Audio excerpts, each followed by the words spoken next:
Alright, what's going on, guys? It's Rico here, and today I'm bringing you another EA debacle video. This time we're going to be talking about this Blake Jorgensen guy again, the chief financial officer at EA, and this guy needs to be fired. I think he's either mentally handicapped, or he might be one of the dumbest people on the planet. I think he might be, like, he's got to go. This guy's absolutely dumb. He needs some PR training. He needs something. He needs some milk. He needs something. This guy's absolutely retarded. So, in the last video, we talked about this dumb fuck saying that linear games don't sell anymore. Or that people don't like linear games anymore, and they don't play them anymore.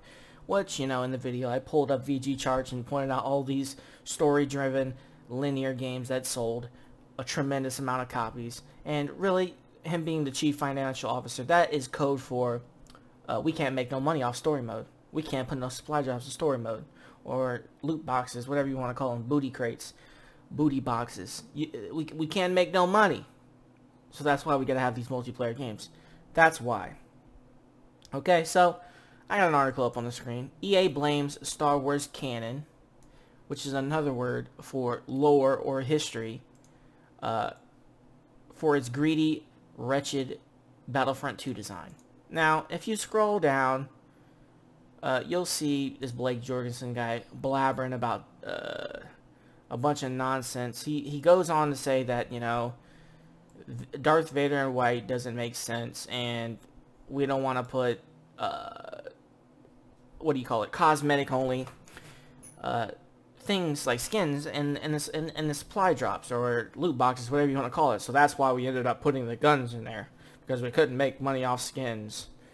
And we'll come back to that in a minute, because he gets exposed literally in the same day or maybe the next day about him lying. Alright, so we scroll down, and this tard continues to damage control and say, we're not gonna budge. Alright? So then, you know, they're blaming it on the history of Star Wars, on why they can't change the skin of Darth Vader or any of the characters, and everything's got to stay the way it is. So we go down, and it says right here, Jorgensen has also affirmed that microtransactions are here to stay. We're not giving up on the notion of microtransactions. We are learning and listening to the community in terms of how to best roll that out in the future, and there's more to come as we learn more. But I would say that we're certainly not changing our strategy. Oh God. Really? Really? The stock plummeted.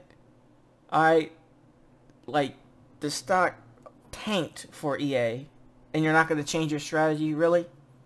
Okay. Alright. Fair enough. And the rest of this is a bunch of nonsense.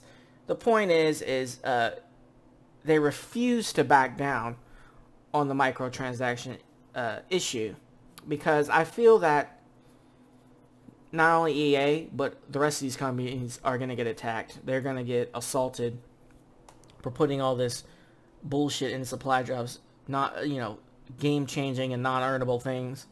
And, you know, if the government outlaws it and bans it, then we won't have to worry about it at all, and I hope that's what happens.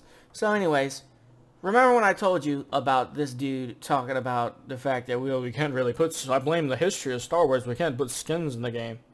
Well, about a day later, or a day and a half later, we have right here a video of a hidden character customization menu that was found by data miners on PC.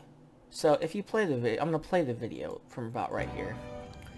Let's turn this down, and you'll see there's a change appearance selection, and you can go into I guess the different factions or whatever, and you can change the look of your character. So, exposed, Blake Jorgensen.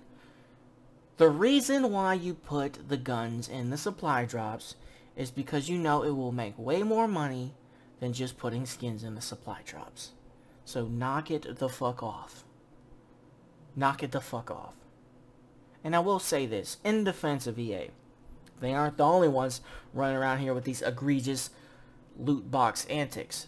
Activision, Call of Duty, They are doing the exact same thing, but for some reason there's no outcry about it. And I don't like that. Why is nobody attacking Activision for putting the guns in the supply drops to where you can't get them? That's my question. But other than that, that's pretty much all I had to say about this video. That guy has got to go. He's got to be fired. This guy's absolutely or step down or something. This guy's one of the most retarded persons of all time. Okay, of all time. So with that being said, hopefully you enjoyed the video. Hit the like button, the subscribe button. I'm going to get back to watching UFC. And I'm out of this bitch. Peace.